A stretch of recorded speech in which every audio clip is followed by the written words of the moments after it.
Right, so we are on our weekly update number 7. As you can see, I'm back in the office today, cleanly, haircuts done, wearing not an Upsticks t-shirt because I've been at the notary today. I'm going to tell you more about that later on. And we are going to crack on now with our update number 7, not number 6. I've got the number right this week as well.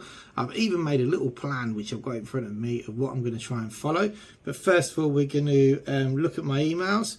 No, we're not. I'm not following the plan. We're going to tell you about our special offer. Where are we? Well, we don't have one. Yeah, I didn't even organise one. I completely forgot to organise one or ask anybody. So we had a couple of takers actually with our couple of weeks ago. We had the co-working Historia Lithana. That's great. Well done. There's going to be a couple of people going up there. One's going to have 1 day trial and the other one isn't actually coming till April, but they said they're going to try it when they come in April. Just go and sit there and do some work. But because I haven't organised something, I have a very special giveaway at the end. But I have to say that now, so you watch all the way to the end of the video. So you're not going to know until the end of the video what it is. So there you go. Very special. Sought after giveaway at the end of the video. Limited edition. So that's wet your whistle. And let's crack on now with the emails which have been highlighted. And I don't actually have that many client emails. In fact, what have we got here? So, first of all, yeah, one that we got in today from our client Tina, who is in Alicante, got her renewal. Extremely difficult one with lots of UK based documents and sources of income and stuff, which was passive. Just remember that you have to translate everything on renewal if it's not in Spanish.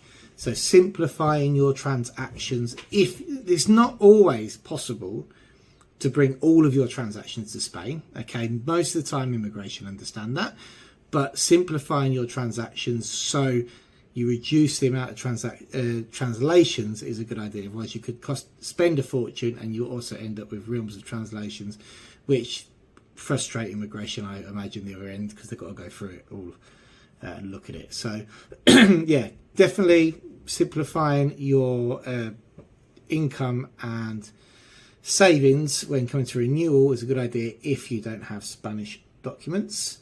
So well done to that. We also got from Cadiz for our client Ray a withdrawal agreement spousal residency. So wife had permanent residency.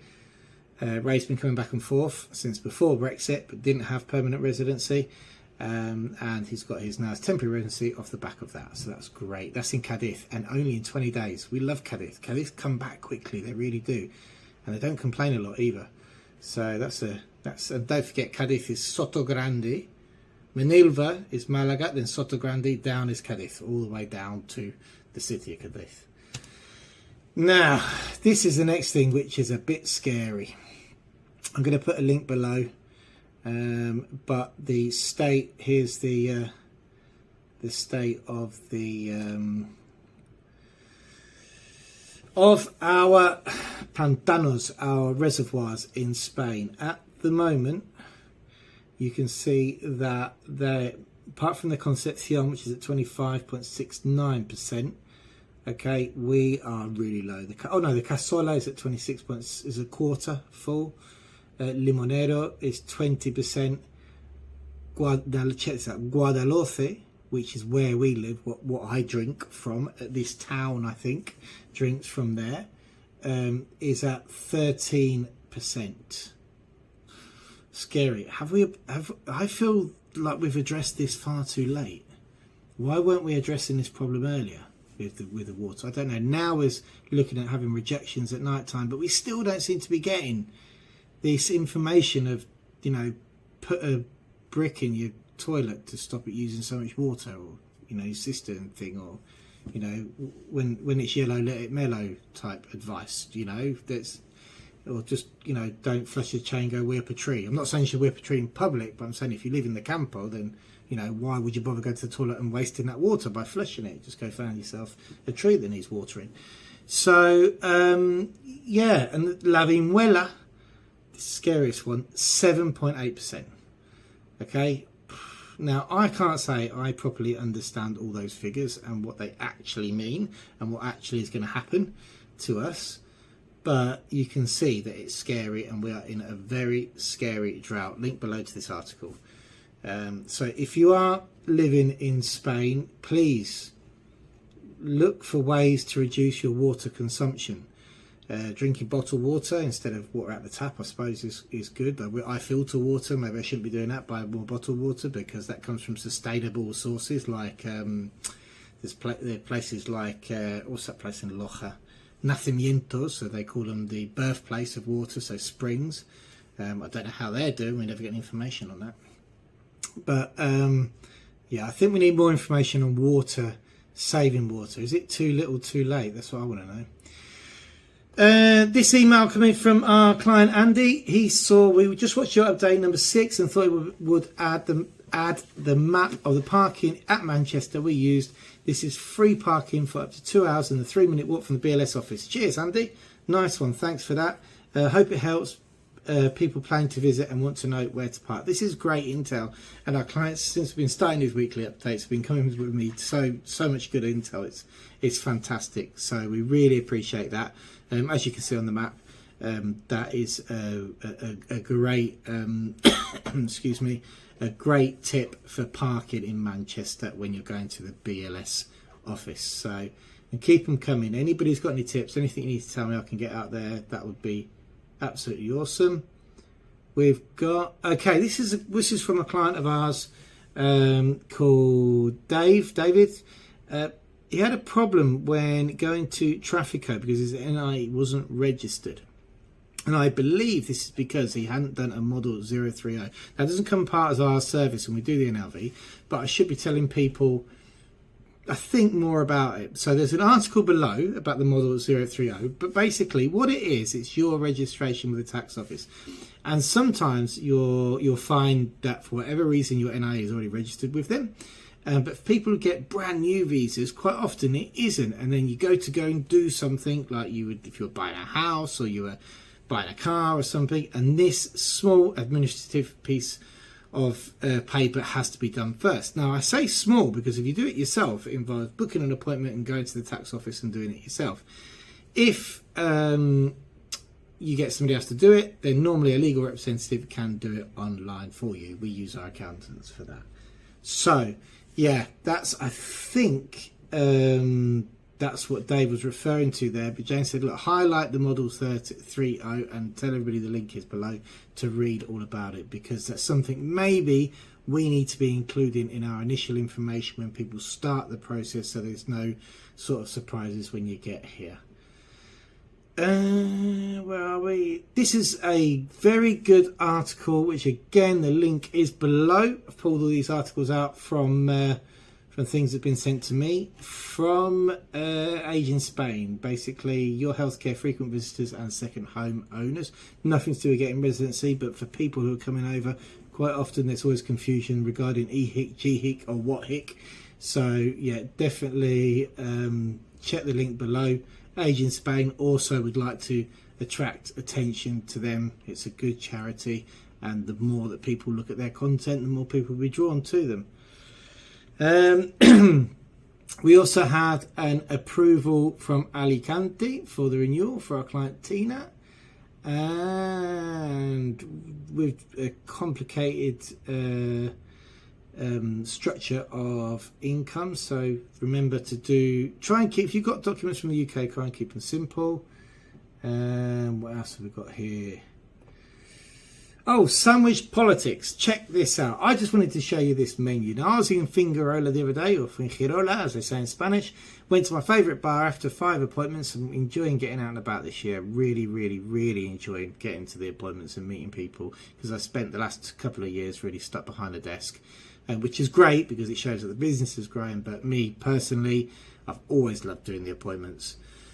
And yes, I'm getting out. Now this sandwich menu is quite typical of what you'll see in Malaga. Though in Malaga often they'll also have a one called a mollete. Mollete is a round sort of soft bread bun.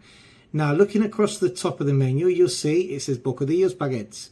So they have bocadillo. Bocadillo is complete sandwich. So you can see you get a complete sandwich there for €4.30, €4.30, €4, €4.80 for the Campero de Pollo.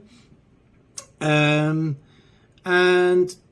you see in the middle where it says half, well, that is half a sandwich. So you can have a full or a half. What you'll find is that the half sandwich it's nice for breakfast. A full sandwich would be too much, but you can get them to wrap up half and take it with you. I often do that if I'm out and about, and I'll grab another half and then eat that for my afternoon snack and just skip lunch. Pitufo, on the other hand, is a small 3/4 size bit of bread which comes on its own. And pitufo, the only place I've ever seen anybody call anything that also means Smurf for some reason. I don't know why. But I've never seen in any other province in Spain anybody call a bit of bread a pitufo. But here in Malaga, if you ask for a pitufo, they don't laugh at you. It is an actual thing. So there you go. Go and have yourself a Smurf breakfast. Pitufo in Malaga, for some reason, is a Pacific size of bread. And nowhere else in the whole world, I think it is.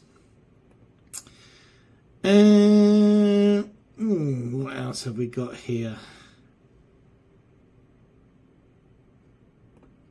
You ready for our big announcement that's coming up? So, Spanish wheels for... right. So we've got two things now coming up. We've got one big announcement in a minute. Before we go on to our special offer, right, which is even bigger. But I want to talk about my appointment this morning. So my appointment this morning was with Scats. Now, you've probably seen that he won't mind me sharing this with you. In fact, I think it's a good idea to share this on the video.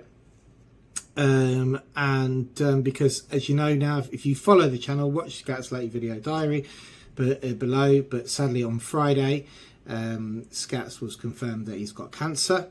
And he's going to have to go into radiotherapy and chemotherapy and lots of treatment to reduce the size of it, and they're going to then operate and dump blood in an awful lot as well as he's going through the process. So we need to support his channel. So again, check his video below about his cancer updates. Yeah, we're going to be talking about more of that at the weekend as well, I think, on his live show. But today we were doing something which we needed to do, which everybody should get done in Spain. If you move to Spain, you've got assets in Spain, anything, cash in a bank, a house, jewelry, any asset that you've got that someone else might want.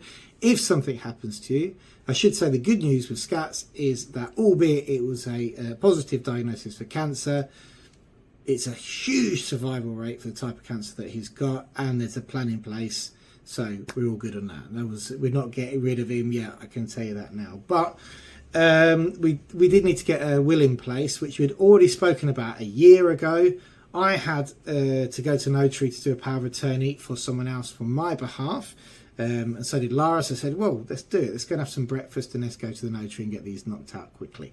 So we did. So this morning we went and got a will for Scats and Liz, and I did a power of attorney. And it's a very good idea to do a will when you're in Spain. It basically protects your assets while you're here. Again, maybe it's something that we need to push on people a bit more when they move over here.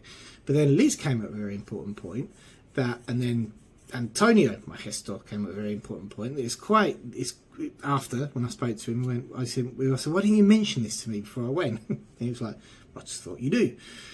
In Spain, it's very common practice for spouses to have power of attorney for each other. Now, I've just given it to my accountant for something that we need to do, but I don't have power of attorney for Lara. And so I can't act on her behalf. She would need to be with me in any sort of, signature or signing that we have to do, and it's not always possible. And so it's a good idea, basically. Right? Most Spanish people do it, but they would have power of attorney for some degree for their spouse. And don't forget, in Spain, you can have a power of attorney to all different degrees of of what you allow people to do. So sometimes people give me power of attorney, we call it an authorized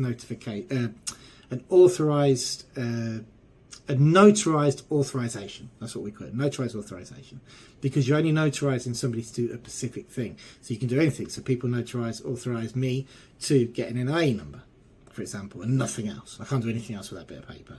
Or you can give somebody complete notarized authorization. So you can literally do that on any level. Good idea, maybe to get an administrative one for your spouse. So if you can't make it for a sync signing, or you're incapacitated, then your spouse can act on your behalf. So that came up today with Scats. After that, I have to say, we had a really big breakfast as well, and it was really nice in La Cala de Mijas. Enjoyed it, and I'll be seeing him online at the weekend for the live show, so don't forget that. Now, 1 second there, sorry, our courier's here. Sí, son las dos. Gracias. There we go. So if you are receiving one of our packages, they've just come and picked them up. Where are we? Iprem. Where are we with Iprem? What's the drum roll? Right. Iprem, they have announced now that Iprem for 2024 is exactly the same as last year. Yay! So for those of you applying for a non-lucrative visa, it hasn't gone up. We're going to do a full video on that because my Iprem video last year was very popular. I'm going to do a 2024 update and call it something shocking. Any suggestions on the video name, please, so it goes up the Google rankings. You might have noticed I've tried to make my thumbnails a lot better, a lot more shocking, and using more hashtags and emojis, whatever they call them, and making the titles a little bit better, because so the channel gets more traction.